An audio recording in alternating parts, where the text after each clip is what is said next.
بسم اللہ الرحمن الرحیم۔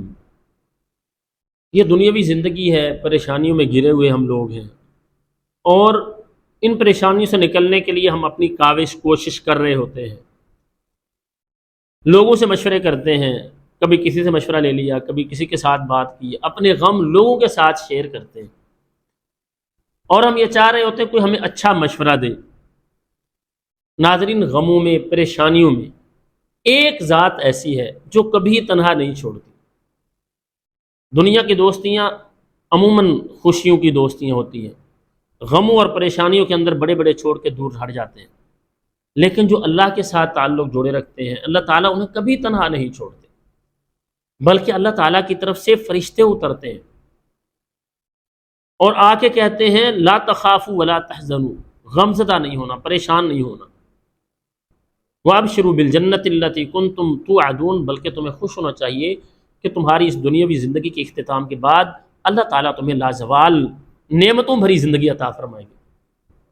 اور ساتھ کہتے ہیں نحن اولیاؤکم فی الحیات الدنیا وفی الآخرہ، ہم تمہارے دوست ہیں، دنیا میں بھی ہماری دوستی پکی ہے اور آخرت میں بھی ہم اپنے دوستوں کو کبھی تنہا نہیں چھوڑتے، اور وہاں وہ کچھ ملے گا جو تمہارے جی چاہیں گے۔ تو اپنے رب کے ساتھ تعلق سب سے مضبوط تعلق ہوتا ہے۔ اللہ کی ذات ہی ایسی ذات ہے جو ہر غم میں، ہر دکھ میں، ہر پریشانی میں ساتھ ہے۔ وہ رب ہی ہے جو اپنے بندوں سے سب سے زیادہ وفا کرتا ہے۔ ہم اپنے رب کو پکارنے والے بنیں، ہم وہ اعمال اختیار کریں، وہ دعائیں اختیار کریں جو انبیاء علیہم الصلاۃ والسلام نے اختیار کی، جو اللہ تعالیٰ کے صالح بندوں نے اختیار کی۔ پریشانیوں میں ہیں، نکلنا چاہتے ہیں، رکاوٹیں ہیں پریشانیوں میں، آسان کیا ہے؟ رسول اللہ صلی اللہ علیہ وسلم کا عمل۔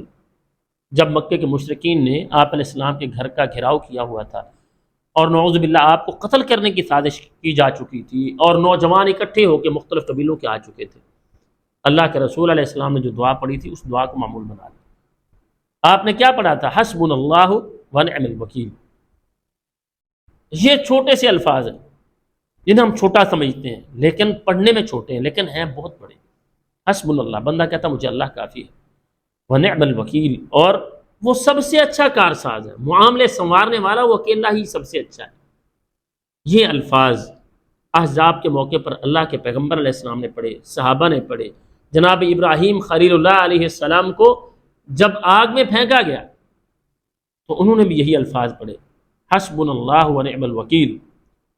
تو اس کے ساتھ اللہ تعالیٰ نے کیا کیا؟ وہ آگ بجھ گئی، جو جلانا چاہتے تھے وہ یہ منظر دیکھ کے حیران تھے، جسے ہم جلانا چاہتے تھے وہ بچ گیا۔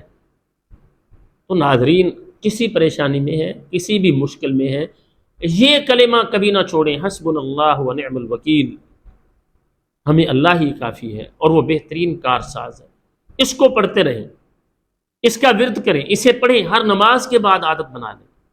کوئی کام نہ ہو رہا ہو، آپ اس کو بہت زیادہ پڑھیں، اللہ تعالیٰ آسانی کر دیں گے۔ کہیں پریشانی کے اندر گھرے ہوئے ہیں، اس سے بڑی پریشانی تو نہیں ہو سکتی جیسے ابراہیم علیہ السلام پر تھی، آگ کے اندر ڈالا گیا تھا، اور آگ بھی وہ تھی جو آسمان سے باتیں کر رہی تھی۔ تو ناظرین، یہ دعا حسبنا اللہ ونعم الوکیل، اس کو اپنا معمول بنا لیں، اللہ تعالیٰ ہر غم سے، ہر پریشانی سے نجات عطا فرمائیں گے۔ اس کو صبح و شام ایک ایک تسبیح کرنا شروع کر دیں، بہترین ہے۔ صبح بھی 100 مرتبہ پڑھ لیں حسبنا اللہ ونعم الوکیل، شام کو بھی پڑھ لیں۔